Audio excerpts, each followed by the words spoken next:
1, 2, 3, 4. 1, 2, 3, 4. Testing, testing. Hello there, and welcome to another episode of Learn English with Philip. As always, this video has subtitles. Today I have something new for you. I have a hyperbole. Now, if you wonder what on earth is a hyperbole, well, it is a kind of exaggeration. I'll show you what I mean. Imagine you are very hungry. There are different ways to say in English that you're very hungry.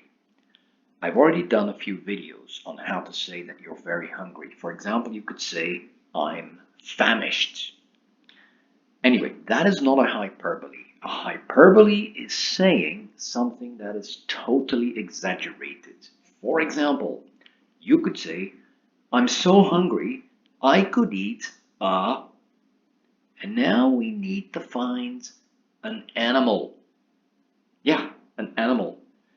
You're so hungry you could eat an elephant, a cow, a hippo, a buffalo. Of course, that is totally impossible. That is why it's called an exaggeration or hyperbole.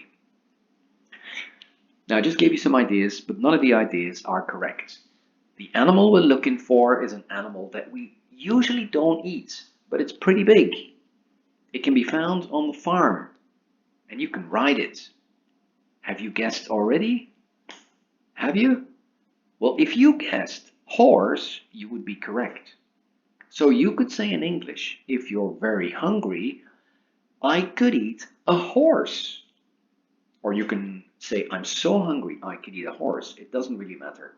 But that is the idiom, the vocabulary of today. Hyperbole, actually. But it doesn't really matter what you call it.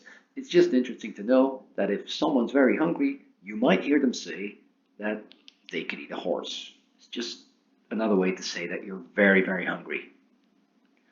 By the way, I told you there are other ways to say that you're hungry. For example, you are famished, but there are more ways. You could say, for example, I'm starving. Again, I've done a video about this. If you want to go and check it out, be my guest. Anyway, we have one more thing in this video, which is the question of the day. Today it's a bit of a special question. It's an odd one out question, but there is more than one possible answer.